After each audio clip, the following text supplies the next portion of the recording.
Okay, welcome back for Lecture 3, Physics 1. So this one, we've now done motion here in our x direction. We've done motion in our y direction. But what happens when we do motion in both these directions simultaneously, right? So a little x and a little y, it moves throughout both. That can be represented by a vector. Okay. So that'll be the discussion here of our lecture for today is vectors. Think of a vector as like a roadmap. It's the GPS of physics variables. In order to be classified as a vector, the term, it needs to have two things. It needs a magnitude, and that's just a number. That's the number that's associated with it. It can be any value, and it represents the size of that variable. So if just think of any kind of thing that we've talked about, like 5 meters. 5 is the size, and meters is the unit.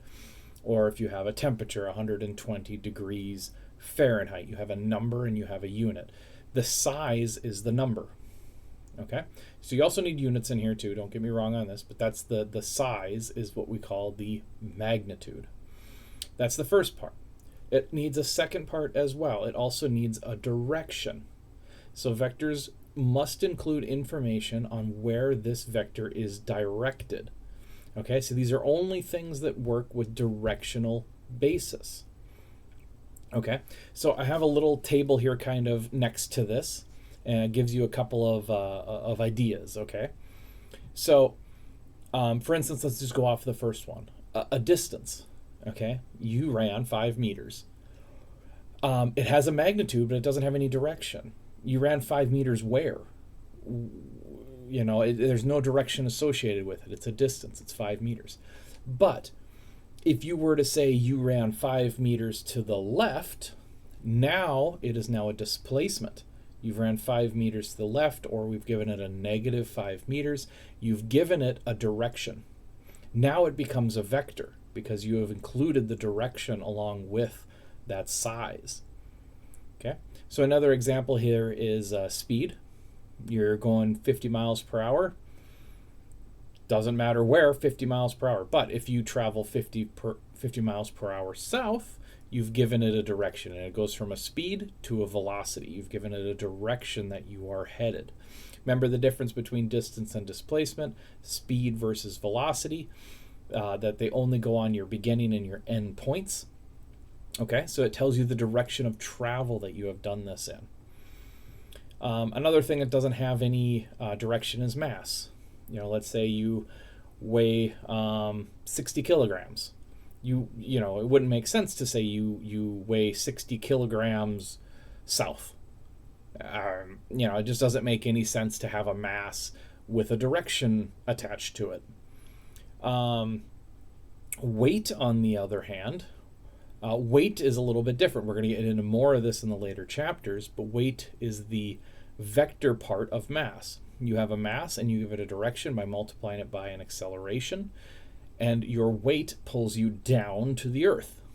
Okay, so that has a direction. Your weight pulls you down to the earth, and that has a direction associated with it. Other things that we'll get into later on in the semester, like energy. Your phone runs on 5 volts, or you plug in your laptop and it's whatever it is, a 20-volt charger. There's no direction biased with it. Okay, same for density, power, length, area, volume. Be very strange if you said you had 9 cubic feet left. It just doesn't make any sense, or right, or time, temperature. It was negative 20 west yesterday, but it's negative 40 east today. It just doesn't make any sense. The things that do have it, we'll get into. These are topics that we'll have in later on in the semester as well. We've talked a little bit about acceleration already, and that has a direction. It has to have a change in velocity. Velocity has a direction, so of course acceleration would have a direction. We'll get into forces here in the next couple of chapters. Forces will have directions. Forces are just pushes or pulls. You need to have a push or a pull. You need a direction associated with that. Impulses, pressure, pressure, outward pressure or inward pressure, okay? Momentum, gravity, drag, all of these things all have directions associated with them. Okay, so that's the big difference between having a vector and having what we call a scalar. Scalars just have the magnitudes. So everything you see in the blue can just be considered a scalar because it does not have a direction. Everything you see over here in that peach color is then, of course, a vector because those do have directions attached to them. Okay, so those are the two variables, the two terms that we're going to talk about today is vectors, scalars. Okay, so just very important to know the difference on them as we keep on going through the course. Okay, this is where you're going to need some trig. Okay, because now that we're traveling in 2 dimensions, we're going to be making a lot of triangles because things are going to be traveling at angles. Okay, so we use trig in a lot of different ways, mainly 2 things. We're going to use the SOHCAHTOA rule, S-O-H-C-A-H or T-O-A, the SOHCAHTOA rules, as well as Pythagorean theorem. Now, those are the main 2 things that we're going to use in order to diagnose our triangles that we're going to make and our vectors and break them down and do a bunch of math with them. Get comfortable with these, know them. They're very, very handy to have, and you're going to need them throughout the entire rest of the semester, the entire rest of this course. So these vectors, that can be written in a couple of different forms. We're going to look at 2. We're going to first take a look at its polar form. Okay, so this is using polar coordinates. It's great for visuals because you get to see that there is an angle here, like this, for instance, is the polar form of this vector. It has some length, which they're calling r, like a radius. Okay, like a radius, a length here, and it's at some angle theta. Great for visual because you can see, oh, okay, it's it's traveling at an angle, it's going upwards. You kind of see how long it is. Might have other vectors in there. You can compare them. It's great for visual, but it's horrible for math functions.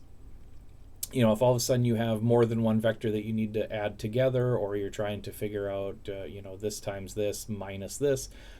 Visuals don't work so well as numbers. Notice, okay? So the polar form is great for visualizing, great for seeing what's going on. Most of the time we'll have to break it down into numbers or Cartesian components, okay? This is what we call now is just the component form or a Cartesian component form of a vector. This makes mathematical functions much easier. It gives the legs of the triangle. It gives you an x and it gives you a y. It breaks that r down into an x and a y. And the x and the y are the Cartesian parts of it. This makes mathematical functions much easier because if you have more than one vector, you can now simply, if you're trying to add them, you can just simply add up all the like components. Again, think of this like GPS. And if you had a friend giving you directions to the mall, and they said to go 2 blocks west, and then go another 2 blocks west, and then go another 3 blocks west, and then you can just simply add those up, 2 plus 2 plus 3, and go, oh, okay, so I go 7 blocks west. Okay, very, very easy, simple addition you can do in your head, for the most part. But if they were to tell you where the mall is in polar, they would say, yep, the mall is exactly 1.1 miles away at an angle of 22 degrees northeast.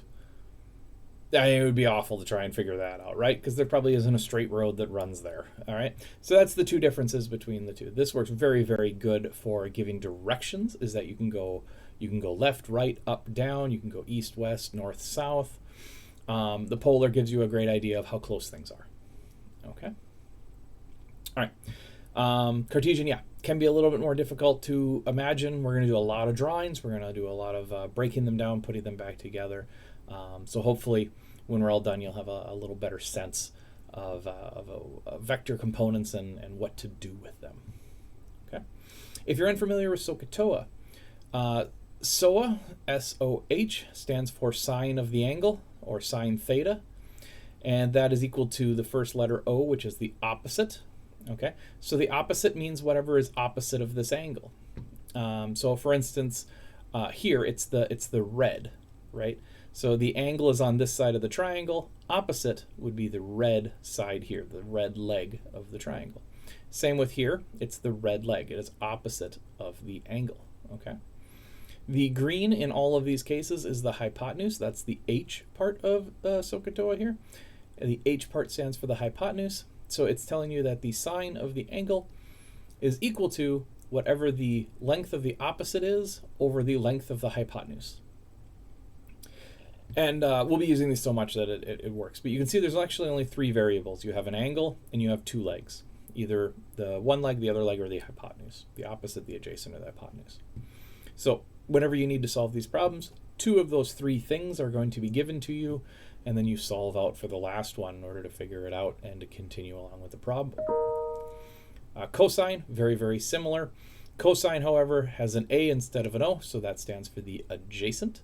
So in this case, it's the blue leg of the triangle is the adjacent to the angle. It is not the hypotenuse, it is the blue, the adjacent.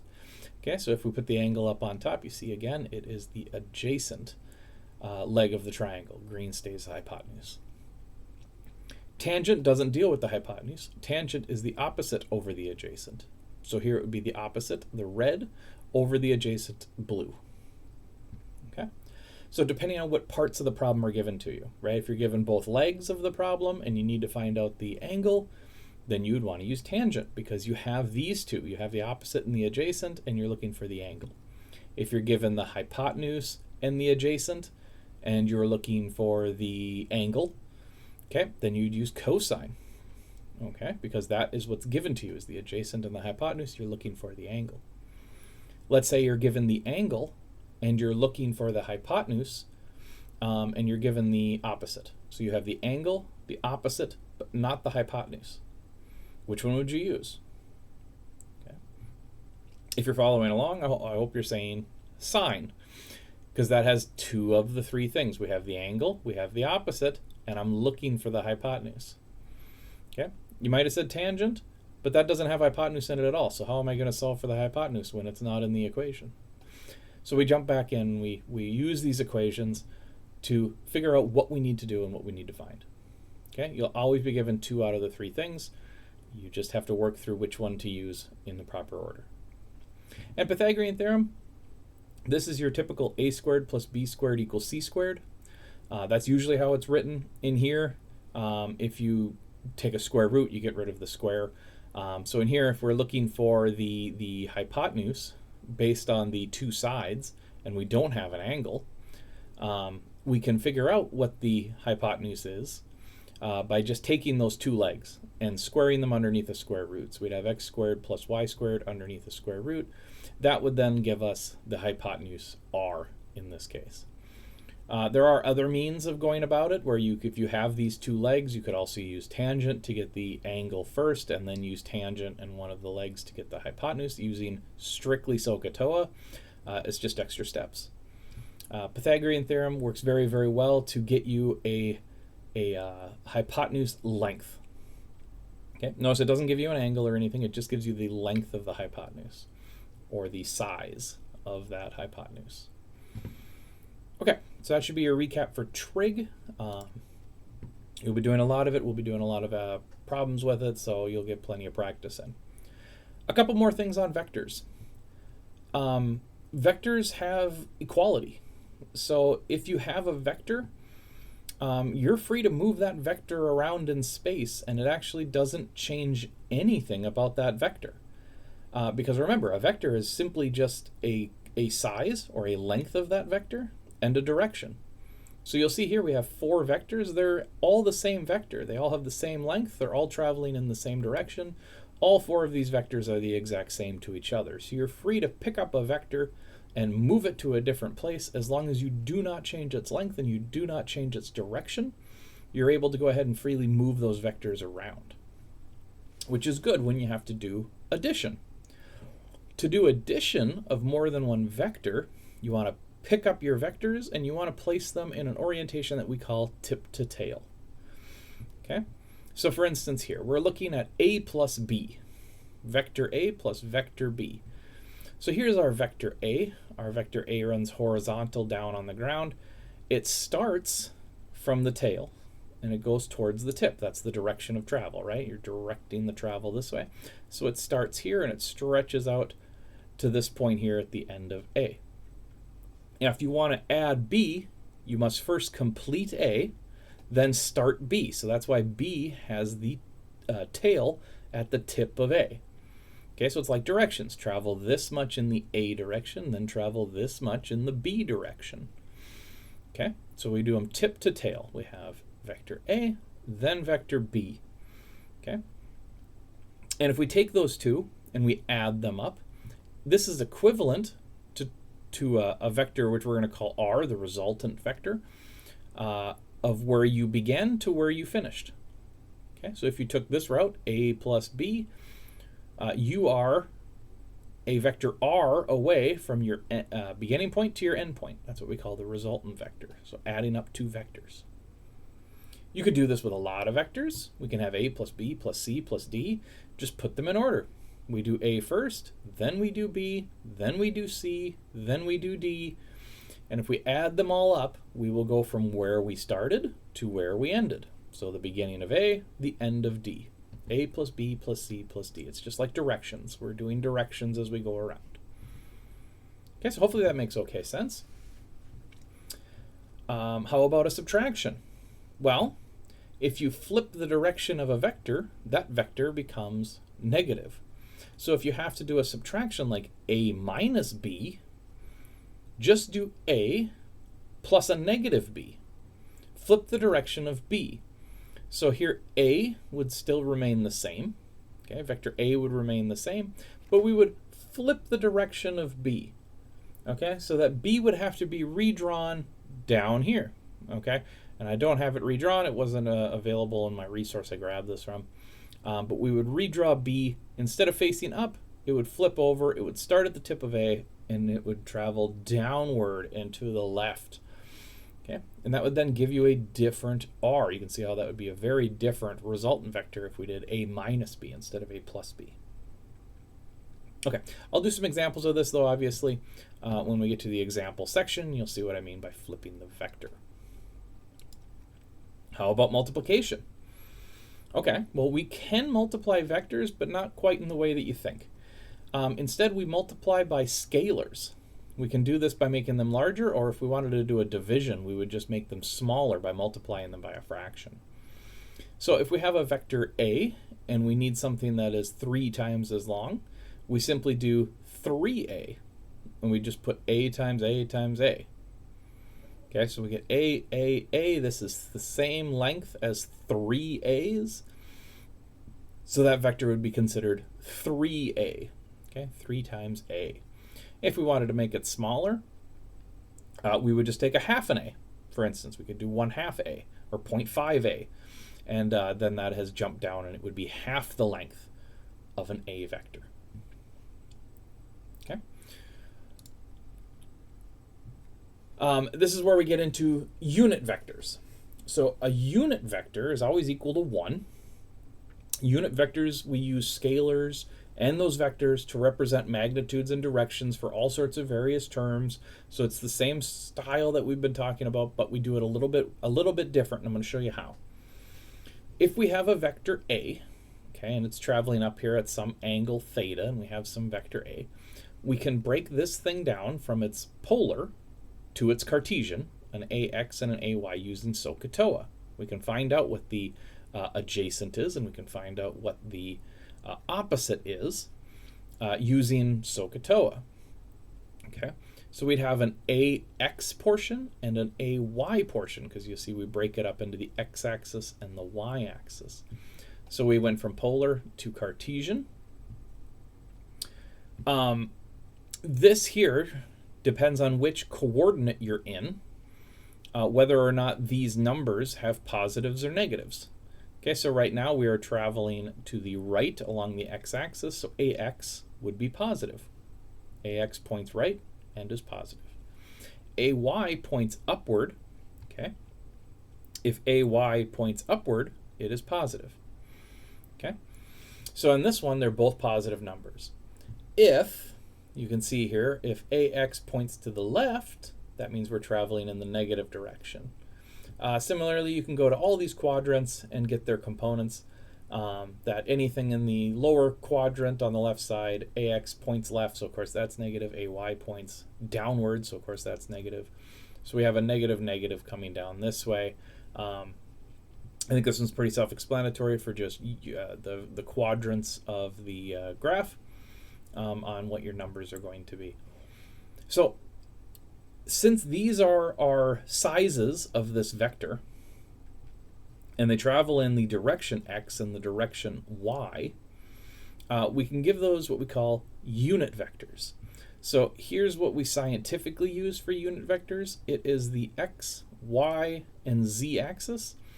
But since we have x's in equations, y's in equations, sometimes z's in equations, we give them another letter in order to distinguish that this is just strictly a unit vector. It's just indicating the direction, and we're going to make it equal to 1. Okay, so for the x direction they use I, for the y direction they use j, for the k direction, or sorry, for the z direction they use k. I and j, you'll see these very, very common. You'll see that they have these little hats on top of their heads. For I, j, k. A little hat represents a unit vector. It just means that it is worth 1, a quantity of 1, and it's just there to simplify the direction at which it travels. So if we have that same a vector here, okay, the a vector going up, if I break that into its x component, ax is the number that I am looking for. This is the value or the size of this vector, and the I represents the x direction. Okay, same with the j. The ay represents the size of that vector in the y direction. The j tells me that it is traveling in the y direction. Okay, so you'll see a lot of what I use in class is just x, y, and z. I sometimes even put hats on the x, y, and z to notify that you are in that direction, an x hat, a y hat, and a z hat. Mainly we're going to be dealing in 2 directions, x and y, in this class. But later on in the semester we will deal with z just a little bit and do 3-dimensional work. So these are unit vectors. This is, depending on which book you read, you'll either see that notation as x, y, z's, or you'll see it as I, j, k's, just for your clarity so that they are the same thing. It's indicating direction as a unit vector. Okay, so let's go to the board and we'll do some more examples of this, and we'll get you along. Okay, sounds good. See you there. Okay, so here we are in chapter 3. So this one's all on vectors. Your examples here, we're going to need a couple of equations. So we have the Pythagorean theorem. Pythagorean theorem states that a squared plus b squared is equal to c squared. Sometimes we'll be using that. Most of the time we'll be solving out for c. So if we do solve out for c, it means we need to get rid of this square. So we're going to take a square root of the 2 components, a squared plus b squared. The other equations that we'll need to know is from trigonometry. It is our SOHCAHTOA. Okay, so SOHCAHTOA is just the shorthand way to remember what order they go in. It, of course, is just sine theta is equal to opposite over hypotenuse. Cosine is the adjacent over the hypotenuse. And tangent is the opposite over the adjacent. That's how you get the parts SOHCAHTOA. Okay, so we'll need that as well. So we'll start off with the first example. Here we have a vector. It's a word problem. It's a vector that is in Cartesian coordinates. Okay, so Cartesian means we're going to be in the x and the y plane, what you would normally see like on a plot or anything like that. Those are the Cartesian coordinates. And it has these coordinates of negative 3.5, negative 2.5, and that corresponds to the x and the y positions. And it wants you to find the polar coordinates for these for this vector. Okay, so polar coordinates would be some type of r equals the length of the magnitude of that vector, and then an angle associated with it to give you the direction. Okay, so being this is a word problem, it's a little bit tough to try and imagine. So what we want to do is first off just draw out what this vector looks like. Okay. So I'm going to put down a normal, what you would see like an XY type plot, and we'll give it some check marks.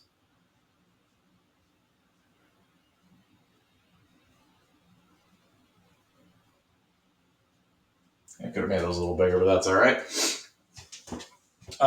And remember, Cartesian just acts like directions, right? So it's telling you in the x direction, you need to go over negative 3.5. So in the x direction, being this would be the x-axis, this would be the y-axis. In the x direction, we just go over negative 3.5. So 1, 2, 3 and a half, somewhere in here, okay? And if I want, I can go ahead and put some dotted marks down there. That's kind of where the 3.5 lie, a negative 3.5. For the y, it's a negative 2.5. So I have to do the same thing. I go down 2.5, and I kind of come across. And where these two meet is the tip of our vector. Okay, so right here where these two have met, this is the tip of our vector. Okay, so that's what our vector looks like down here in this bottom corner. And it wants to find this in the polar coordinates. Okay, so what we can do here, let's see, if I want, now that I know which coordinate system I'm in, and I kind of know where we're going to be working, I'm going to actually redraw it and make it a little bit bigger over here. Okay, so sometimes when you get to these, you'll be able to tell right away what coordinate it's supposed to be in, and you won't have to redraw it for any reason or anything like that. But here we have 3.5, and here we have 2.5. Okay, that's what that vector looks like. Okay, so that part over there is a little bit messy. I'm going to go ahead and get rid of that and redraw it for a little more clarity. All right, so there's our vector. So what we're looking for the polar is I want to know the r, the length of that vector. Okay, so I want to determine what its r is, the radius of it, the length, magnitude of it. And then I also need to know what the angle is of it, okay? How far it goes around. So these are the two things that we're looking for. We're looking for the r value, and we're looking for the theta value. Okay, so how do we get that from what we were given? Okay, well, let's work on one at a time first. Let's work on the r value. So the r would be the magnitude, and we can see we have a little triangle there made on where this thing sits. Okay, so we can go ahead and use Pythagorean theorem to find the r value. So a squared, b squared are the two legs of the triangle. C is the hypotenuse. So you can see r is the hypotenuse that we're looking for. And the two legs of the triangle, no matter which triangle you use, we have those values. Okay? So to determine what r is, I'm just going to use the Pythagorean theorem. And instead of c, I'm going to use it as r. Instead of a, I'm going to use it as x. And instead of b, I'm going to use it as y, because those are the coordinates that we were given. So I'm going to have r is equal to, and then have square root of one of the legs squared. I'll grab the x, so we'll have a negative 3.5 squared plus the other leg of the triangle, which is the negative 2.5. Okay, and they're both squared just like that. Normally, modern calculators go ahead and punch that in. It'll give you out a number. Okay, and we should get 4.30, I believe, would be our r. Okay. Now this one doesn't have any units, but if they would have put units in here in the expression, we could have went with meters. In that case, then this would then be meters as well, because it's just another length. 4.3 meters, just another length. So here is part of our polar coordinates, but not the end. We need a magnitude and a direction for vectors, so we still have to figure out what that theta is going to be. Okay, so there's a couple of different ways we can find theta. You'll see SOHCAHTOA there has a whole bunch of different angles in it. If you have only a couple of parts of the triangle to work with, you may be limited just to one or the other. But we actually have all three components now that we have figured out r. We can pick any one of those that we'd like. There is a tip that we can always use, and that is if you have found, um, if there's multi-parts to a question, it might be a good idea to not use previous parts if in case there was an error involved. If you're very confident in your answer, there's no problem in going ahead and using that answer in the next part of the question. If you have the option, though, to not use parts that you have previously solved for and instead use everything that is in there, that's another option we can always do. So I'm going to go with that route. I'm going to try and find the angle at which this thing is using the 2.5 and the 3.5 because those were givens. But my triangle there, that angle's really big and it's from the positive x-axis. So how exactly am I going to find that? Well, what I want to do is I want to pick one of the triangles. Okay, and it doesn't matter which one. You can either pick the upper one or the lower one. It just depends on the math on what you want to do for your preference. I'm going to look at it as just the upper triangle. Okay, so I'm going to redraw it over here. There's a lot of redrawing going on. Okay, but I know that this part of the triangle is 3.5. I know that this part of the triangle is 2.5, and it goes down like this, and I know that that is R. Okay, so this is just the upper half of that triangle over there. But I've just removed it from the X and Y axis and anything like that. So these are strictly just lengths. Right? They're 3.5 and they're 2.5. Vectors you can always move around and they don't change anything about them. So I'm pulling that thing out and I'm putting it over here. And what I want to do here is I'm going to find that angle right there in the upper corner. Because if I can find this angle in the upper corner, I can see now that all I have to do is add 180 degrees to that upper angle, and I'll have the entire angle. Okay, so hopefully that makes okay sense. I can't find the entire angle all in one go, or I probably could, but I don't want to try that. I want to break it up and do something simple with it. So I'm going to find this angle first, and then I'm going to take whatever this angle is, I'm going to add 180 to it, and that'll then get me the entire angle that I need. Okay, so how am I going to find this angle? I'm given both the ends of the triangle. I'm not going to use the hypotenuse because I'm not confident in my answer, let's say. I'm not confident in the answer, so I want to use only what was given. So if this is the hypotenuse, okay, then with the angle here, it would mean this is the opposite. 2.5 would be the opposite, and 3.5 would be the adjacent. So I go to my table and I look at what has opposite and adjacent and an angle, and the only option there is tangent, okay, which means tan theta would be equal to the opposite. In this case, the opposite would be 2.5 over the adjacent. The adjacent would be 3.5. These are just the opposite values and the adjacent angles, adjacent value for the angle. Okay, but that doesn't give me a theta, that gives me a tan theta. Okay, so how do I get theta by itself? You have to do an inverse tan. If you do an inverse tan on tan, you eliminate tangent, right? Because it's basically tan over tan. So if we do inverse tan on tan, we'll have to do an inverse tan on this side as well. Okay, something like this. Now, an inverse tan on tan is basically tan over tan, so the tans end up going away. So we'd be left with theta is equal to an inverse tan of 2.5 over 3.5.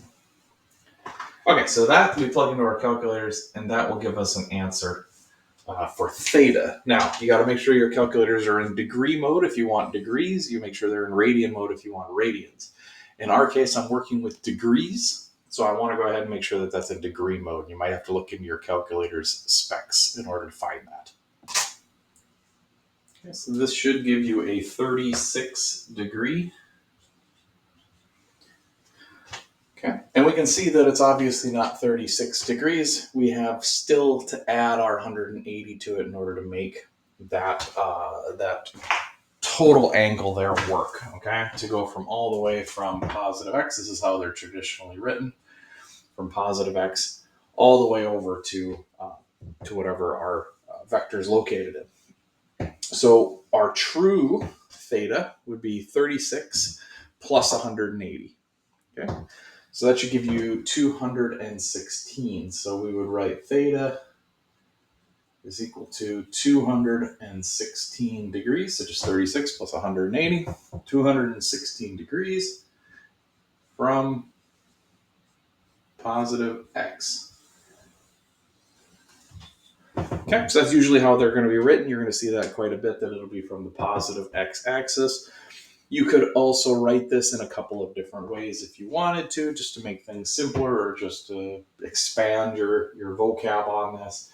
You could have also have kept this as 36 degrees, but you would have had to have written below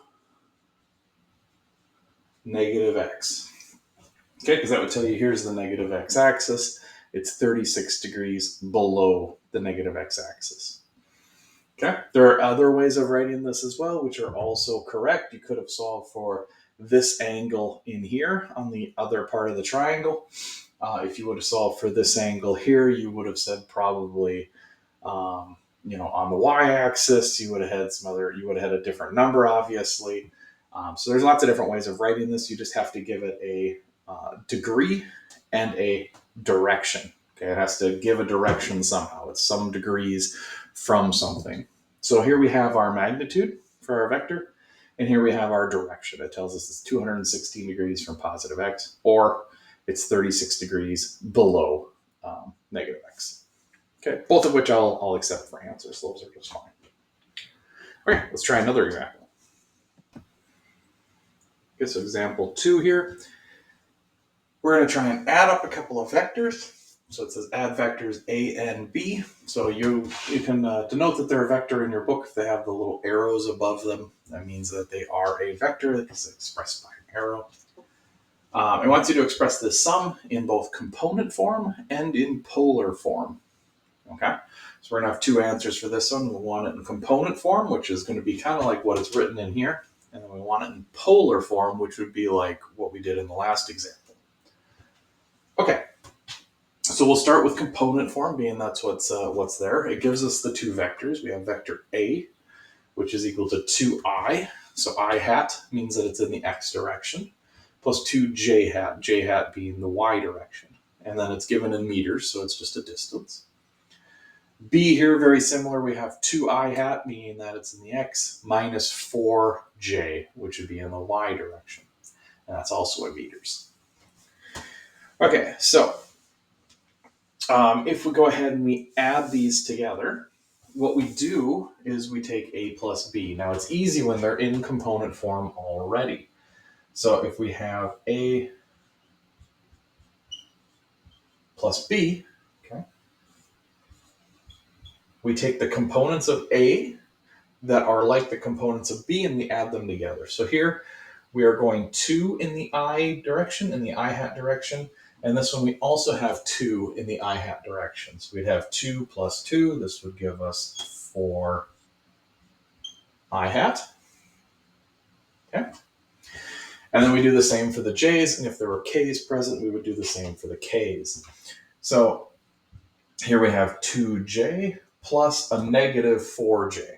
Okay, so it's 2 minus 4, so we're going to end up with a negative 2. And you can write it like this if you want. We could also just have 4i minus 2j. That's also just fine. Clean things up. I'll go ahead and I'll just do that. Okay, so plus and a minus. It's the same thing as just minusing it.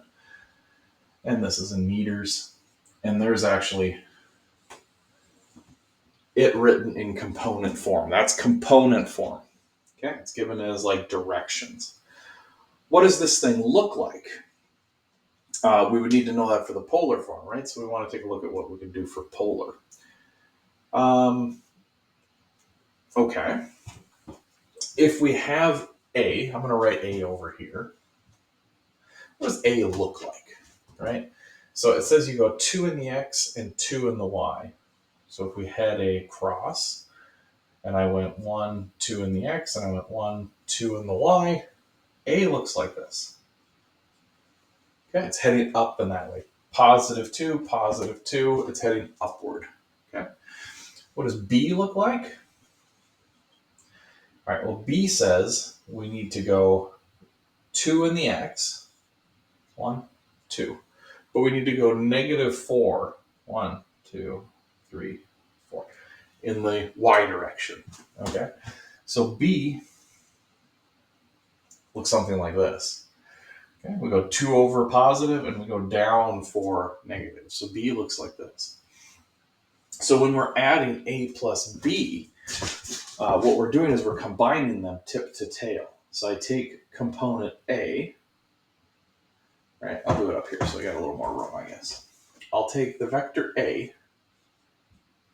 Okay, so I'm trying to copy from over there. We have vector A heading up like this, and we're going to add B to it. So when we add B, we do tip to tail. So we end up with the tip of A touching the tail of B. And B has us go, maybe it's a little misproportioned, but somewhere like this, right? Or we go over, and this is ended up being with B. Okay?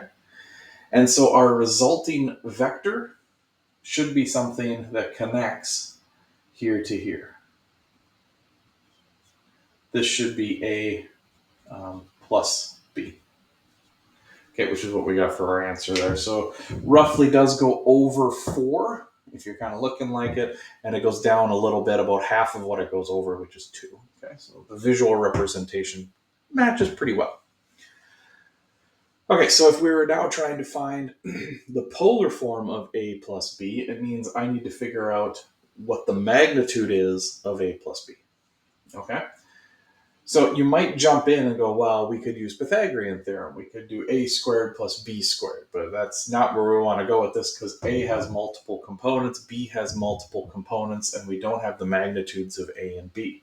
You can do it that way. It's just a lot more steps, but you can do it that way if you wish. You'd have to find the magnitude of A, find the magnitude of B. But what we already have is A plus B. Okay? It's just in component form. So we can find out what R is just because we already have the component forms of A plus B. So all I'm going to concentrate now is just A plus B. Okay? I'm just going to concentrate on A plus B. And I'm going to break A plus B down into a triangle. Okay, so now this is A plus B. And how high and how long is A plus B? Well, we already have it. We have the component form, right? So the height here, we have it as -2. If I just don't care about any of this, I'm just going to write it as a 2 because I can move it wherever I need. And I know that the length of this thing is 4. Okay, so we got 4 in the x, we got 2 in the y, and that's how we get our component A plus B. Okay, that's the heights and the length of the two legs. So how do I find A plus B? That I can easily use Pythagorean theorem for. Okay, I can easily use Pythagorean theorem for that. So I'm now going to call it R, which would then be A plus B. So I don't have to keep writing A plus B. And it would be the square root of the two legs squared. So here I'd have 2 getting squared, plus I would have 4 getting squared. Okay, so 2 squared is 4. 4 squared is 16. So 4 plus 16. R is going to be the square root of 20. Okay. So for polar form, I can then say R is equal to square root 20 meters. Okay. Or if we want, we can plug that into our calculators. We can get a better answer. We should get around 4.5. Okay, so here's part of it. But remember, we also need that angle in there. So let's figure out what that angle is. So using our triangle that we drew, there's a lot of drawing triangles in the trigonometry section. I mean, it's kind of a given when you call it trigonometry. But we need to find an angle in there. So let's say this angle. Okay, that angle there on our A plus B triangle. Okay, how would we find that? Okay, so now we can't really pull anything from the problem. We have to use our previous answer in order to get there. Feel confident in this answer. It was basic addition. Feel confident in that answer, so I'm going to use that part for that answer. To find theta, or our angle in there, we're going to go ahead and use tangent again, because again, we solved out here for 4.5. Tangent would give us the 2 and the 4, opposite and adjacent. We can go ahead and use those to get our angles. So let's go ahead and write tangent again. Tan theta, the angle, is equal then to the opposite. Which one is opposite of this triangle, of this angle? Which one is opposite? It's 4. What is adjacent? It's adjacent to the angle. It would be 2. Okay, so this is theta, or tan theta is equal to 2. How do we get rid of tangent? Just like in the previous example, we're going to go inverse tan, which means here then that theta, I'm going to write it down low. I don't want to put an answer yet. I'm going to say here that theta is equal to inverse tan of 2. Okay, plug into your calculator, and what do you get for that? Okay, inverse tan of 2. Okay, and that should give us 63. I'm going to go ahead and round up, say 60, or round down, I guess. I'm going to go ahead and say it's 63 degrees. It's actually 63.4, and a bunch of other numbers, but we'll go ahead, we'll round, we'll say it's 63 degrees. All right, if that angle is 63 degrees, then what do we have to do in order to get it from positive x, from the positive x-axis? If this angle here then is 63, it means from a positive x-axis, I would need to add 180 plus an additional 90. Okay, so for the total angle, we'd have 63 plus 180 plus another 90, or you can add 270 to it. 270 plus 63 is going to be what? 333, right? 333 degrees from positive x. Okay, again, you can write it like that. That's the traditional way of putting it, is from positive x-axis. You could also have stated it was 90 plus 63 from negative x. That's a little weird way of writing it, but it does give it a direction. It does give it a solution. These, of course, are the easier ones, and these are the ones that I'll be trying to go ahead and put on all of your answer sheets. All right, so hopefully that takes care of that one. That one was a bit more work. As you can see, they're getting tougher as we go. Lots of triangles, lots of drawings. You don't have to do all of these. It's just to, it's just an example. It's just to get you used to the process here. Okay. All right, let's move on to another example. Okay, so here we are with example 3. So this one, a cat is going to go for a walk. Okay. It's going to have a couple of different displacements on it. So you can think of the cat maybe leaving the house and going through 3 different sets of displacements. Okay, it's going to go for a walk all on its own here. So the first displacement, if we look at, we can call it R1. 15 I hat, so this is in the x direction, so maybe we'll call that east and west, if you want to think of it as the compass here. Okay, we can kind of think of that as the x and y axis if you want to think of it that way, as direction-wise. So if we travel 15 in the x direction, we're traveling 15 meters east, 30 in the j, which means we're going to travel 30 meters north. And then at the same time, we also travel 12 in the k-hat direction. So this is the first time we've seen now 3-dimensional. So this is the z direction. So elevation-wise, right? So we've traveled east, we've traveled north, and we've also raised our elevation. It's a cat, so who knows? Maybe it's climbed a tree, it's walked up a hill, it's gotten into somebody's house. Who knows where this cat went? But that's its displacement for the first part. For the second part, it's similar to this. It travels 23 in the I, which means more east, It travels negative 14j, so now it has started to go south in the neighborhood.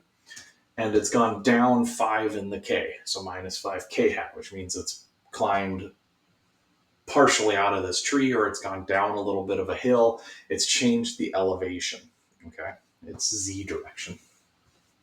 And then finally we have R3 here, which is negative 13, so it's starting to come back west, positive 15j, so it's still traveling back north again. And there's no z in this one. Okay, so you don't have to include it if it's plus 0 k hat. 0 k hat would just be 0, so you don't include it in there. So this one just wants you to calculate out what the resultant vector components are and its magnitude. Okay, so first off, the resultant vector. The resultant vector is always referred to as the sum, right? The addition of all the vectors. You add everything up, and it's the vector that states where you began to where you currently are. They call that the resultant vector. So just getting terminology out of the way, that's what it's referring to. Okay. So the resultant vector would mean we need to sum all of these vectors up. We need to sum them all together to get the resultant vector. And it wants it in the components, so the component form. So this would be the simplest version. We'd have an I, a j, and a k, and it would be in its components. And then we also need to figure out what its magnitude is. Okay. Let's start with the resultant vector, which I'm just going to call R. I know we've got an R1, an R2, and an R3, but all R is just R1 plus R2 plus R3. Right? We're adding up all of those vectors into one resultant vector. Okay? So how do we want to do that? Well, we do it just like we did in the other problem. I need to combine all of my i's, all of my x direction motion. I need to combine all of my j direction motion. And in this case now, I also need to combine all of my k hat direction motion. And I know the whole thing's going to be in meters because all of the other problems here, did forget meters in that one, but all of the other sets of directions and measurements are all in meters. Okay, so let's go ahead. Let's just try that. Okay, so in R1, I've got a 15 for I. In R2, I've got a 23 for I. So if I add those two together, I get 38. Okay, so that's good. We got a 38. And then we're going to go ahead and add in a negative 13. So 38 minus 13, what does that give us? Well, it should give us a 25, right? So for 25 being the total, if I add all of them together, I should end up with a 25 for my I hat, positive 25. I'm going to do the same with the j's. Okay. So with the j's here, I've got a 30, I've got a minus 14, and then I add in an additional 15. So that should give me a 31. You can plug in your calculator and make sure I'm doing this right. So I'm going to have positive 31. Okay. Now when I go to the k's, I've got a 12k here and a minus 5k there. So that then should give me positive 7. And this one has no k. So there's nothing to add. There's nothing to take away. I end up with a positive 7. So plus 7 for the k. Okay. And there it is. That's as simple as the problem could be. It sounds very, very big. It sounds like a lot's going on.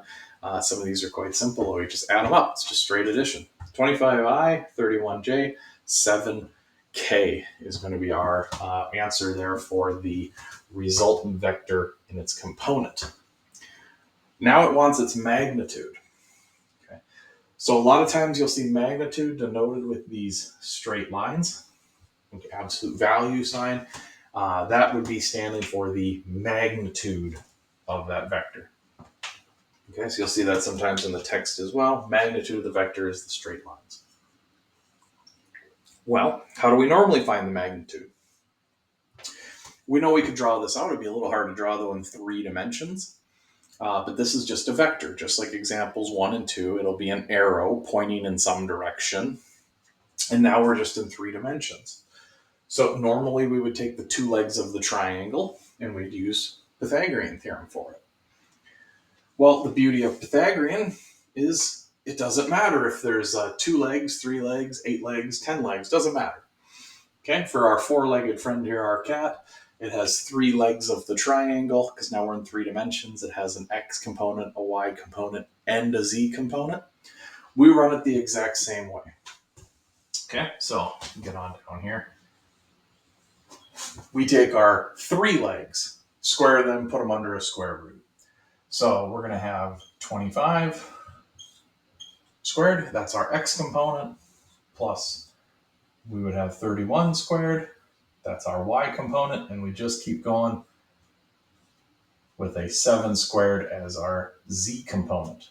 And this will give us the magnitude of that resultant vector, or the total distance that the cat is away from where it began. We'll assume it began at home. And now it won't be just a northeast, southwest vector. It'll also take into consideration the height, right? The elevation change, the height. All right, plug that into the calculators. What do we get? Hopefully something along the lines of 40 meters. Okay. And that is our answer. Got a big answer for the first part, small answer for the second part. Now, being it only asked for the magnitude, we don't care about the direction. We don't care about the angle. 3-dimensional problems can get a little bit tricky, a little bit tough to do those angles. You actually have 2. You have a theta and a phi. We won't worry about that in this section in this kind of a course, especially being a 100 level algebra base. We're not going to get into there. But the rest of this, just simple addition, simple equations you can plug in your formula. You can see that it can be done without too much trouble. Okay, so hopefully that gives you a good understanding. 3 dimensions now we're kind of working in. For vectors, they can do 3 dimensions. We can go into further dimensions. We can do all sorts of fun things with vectors. But here's our cat example for example 3. Okay. All right, so this is going to be example 4. So this is going to be our last example. It's also one of the hardest ones that you're going to come across, where we got to do multiple steps in order to get to where we want to go. So in example 4 here, we have a hiker. The hiker walks southeast for 25 kilometers, then walks 40 kilometers, 60 degrees north of east. What is the hiker's resultant vector in component form and in polar form? Okay, so the wording, like I say in some of my other videos, the wording and understanding the problem is half of the solution, is just understanding what's going on.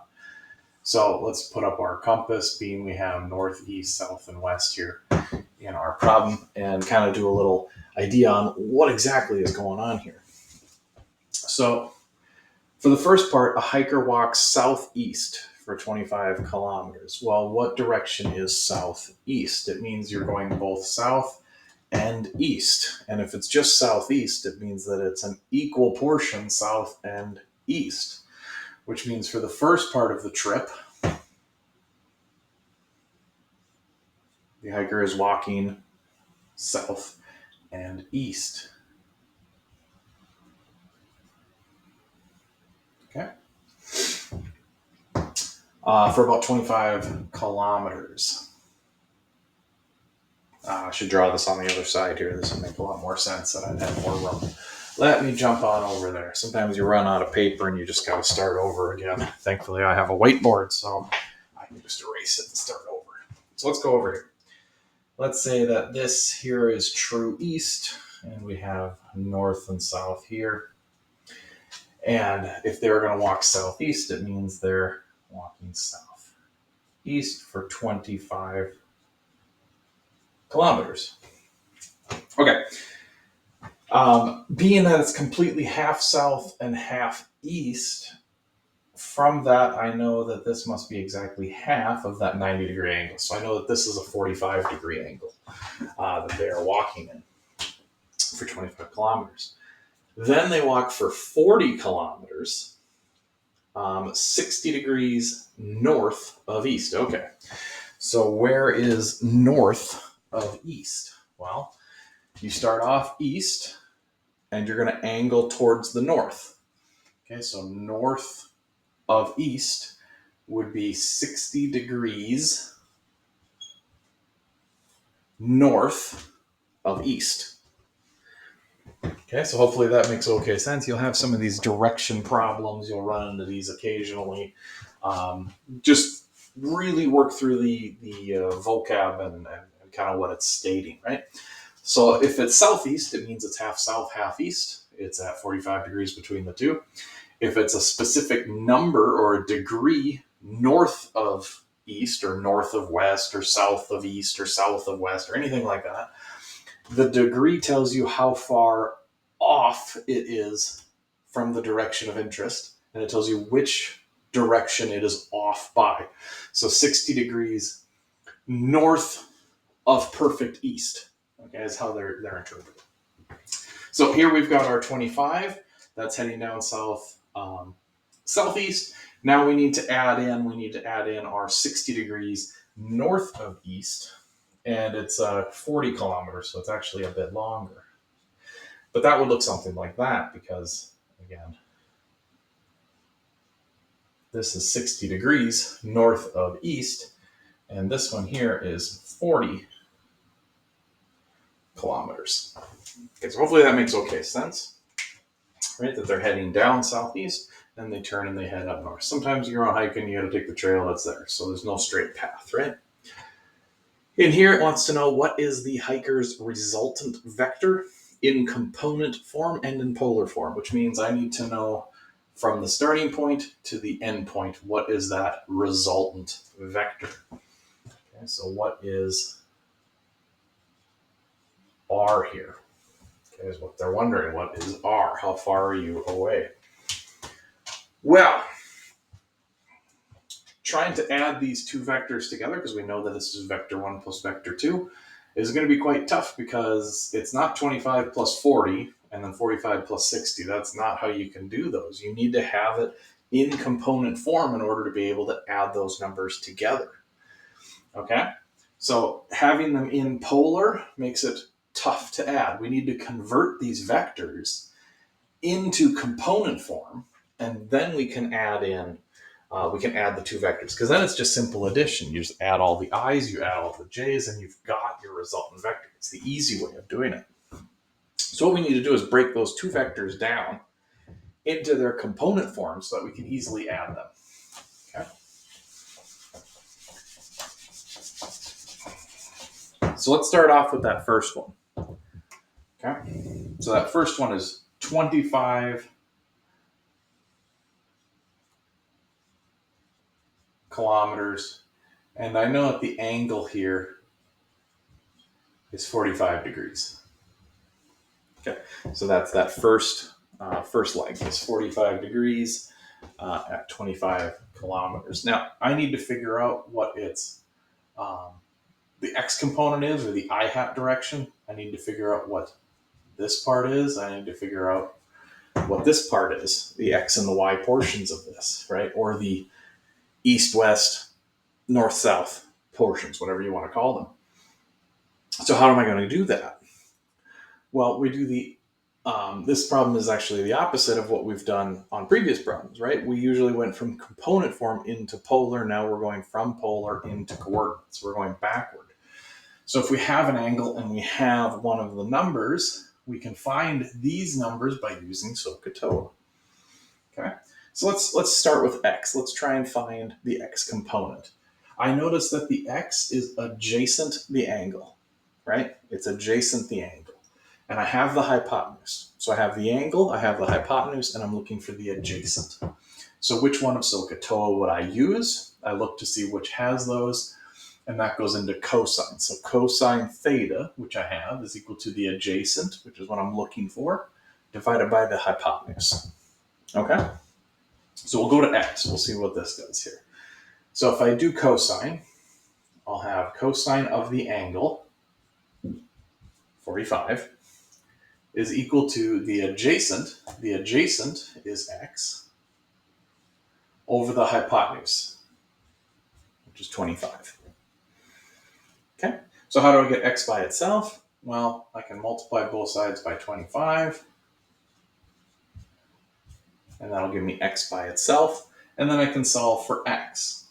Okay, so I can have x is equal then to, and it would be 25 cos 45.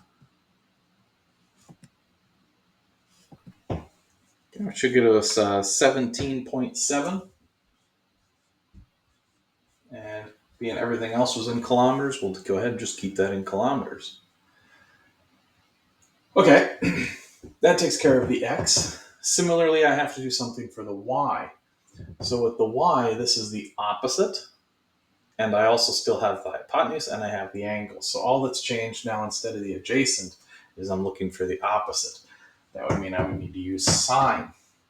So I'm going to do this in the same way. We'll have sine of 45 is equal to the opposite, which is y, over the hypotenuse, which is 25.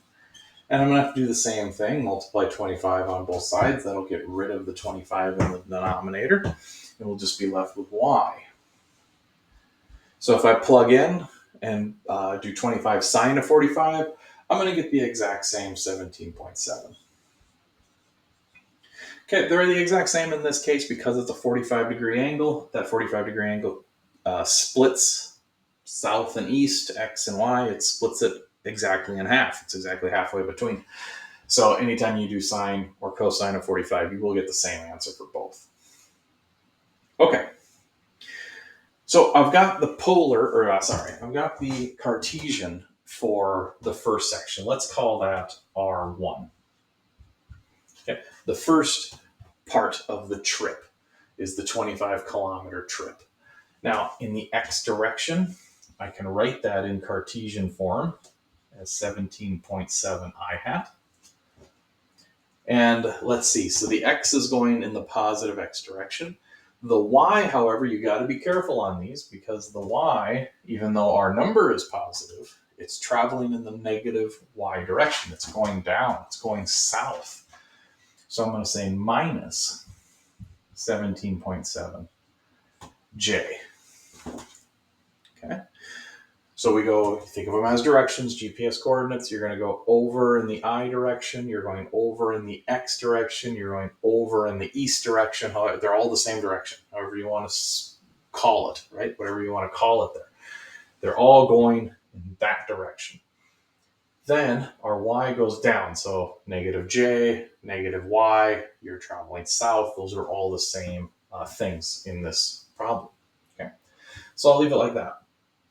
Now, if I had an R2, the second part of it, I can just add these two up, and that'll tell me what R is, what the resultant vector is. That'll tell me what this is. So I'm going to do the same thing with the second vector.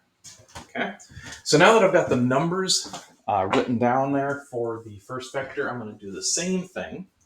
I'm just going to do it on this side as well to save some space. So I'm going to look at what the second vector is. Okay. And the second vector, let's see, it goes up like this. It tells me it's at 60 degrees. Here I'll put my x, here I'll put my y. And the full length of this is 40 kilometers.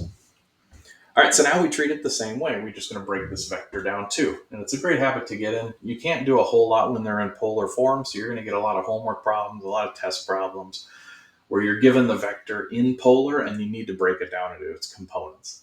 You're going to do this so much so that I'm going to start doing it in chapters, I think 5, maybe 4 and 5 as we move on, where I'm just going to break those down as the first step because that's usually what's needed. So you're going to get a lot of practice into this. So let's go ahead. Let's look at the x. So the x here is adjacent again to the 60 degree, which means it's going to be cosine, just like before. So we'll have cosine of the angle. This time we'll have 60 is equal to the adjacent, which is our x, divided by our hypotenuse, which is 40. Multiply both sides by 40 to get rid of the denominator. Okay. So we'll be left with x. So what is x equal to here? Well, it's whatever 40 times the cosine of 60. So let's go ahead, we'll plug that in. Again, make sure that you are in degree mode or you're going to get something strange.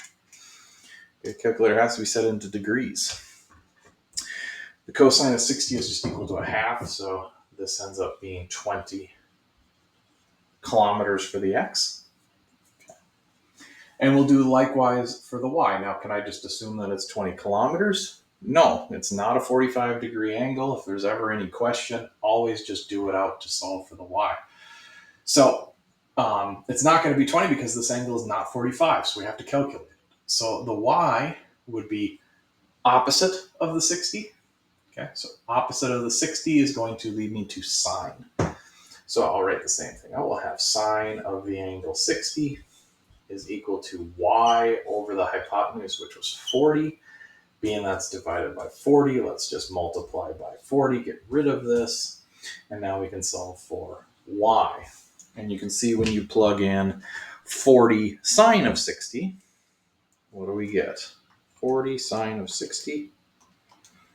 You get 34.6. Well, we'll just round that to 35. 35 kilometers is what you get for the y. Okay, so again, we'll go ahead and we'll add that into our information over here. This will have a x component or an east component or a I component of 20. Okay. So it's going over in the positive x direction, 20, and then it goes up. So in the positive y direction, it would go up or it would go north. So this would be positive 35 in the y direction. Okay. Now that we've converted our two triangles, we've got them down into our component form. Now we just add up the components. So r, the resultant vector, is just all of the vectors added together, r1 plus r2. So we see we have an I here and an I here. We just add the two up and we'll get 37.7 for our I. And for our j, what do we end up getting? We have 35. Let me grab my calculator on that one just because I don't want to make a simple mistake. We will have 35 plus this minus, so we can do a minus 17.7, and that'll give us a 17.3.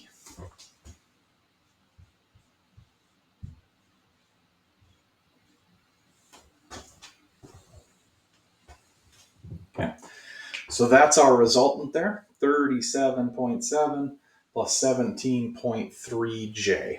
Okay, so it's saying that we need to travel a long way in the x, or we need to travel a long way in the east direction, and then a little bit in the y direction in order to see where we are from where we started our hike. And you can see that here in our pictorial when we drew that. We go a long way in the x direction or a long way in the east direction and just a little bit up. Okay, just a little bit up. So our drawing matches our answer. Okay, so that's a good way of double checking that. That takes care of the component form. Okay, we've given magnitudes and the unit vectors, the I hat, j hat, give the directions. So that part's good. Now we got to do it in the polar form. Okay, in the polar form, we need a magnitude and we need a angle. So remember, when we do the magnitude, it's easy to do it from the polar or the component form. We just use Pythagorean theorem. We don't have a k in this one or anything, so it means we're going to have a 37.7 squared plus, we're going to have a 17.3 squared, and this will give us the magnitude of that vector. Okay, so let's plug that into the calculator, and what do we get?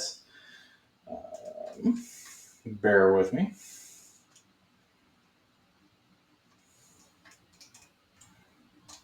Okay, we should get about a 41.5. I'm going to go ahead and round again.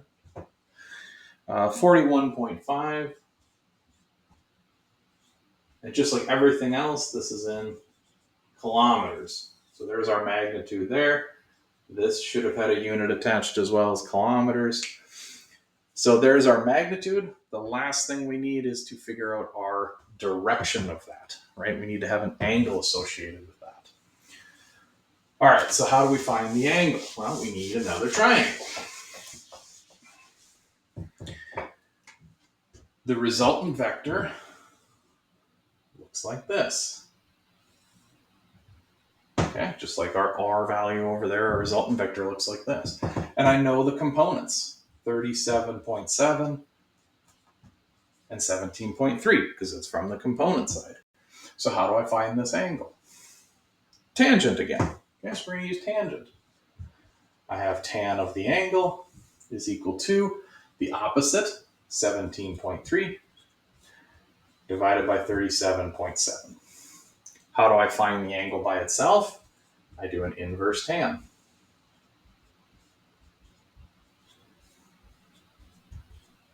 I just inverse tan the two. Okay, plugging into the calculator, what do we get for that? We're going to go inverse tan, 17.3 divided by 37.7. And it gives us an angle of 24.6. So we can call that roughly 25 degrees. That's plenty fine. And this one is already from the positive x. Okay, according to everything that we've drawn, it's just positive x. Or if you wanted to give it in terms here of the problem, being that they didn't give x and y specifically, what would you call this? Well, this would be called 25 degrees north of east. And there's our second part of that. Okay, 25 degrees north of straight east.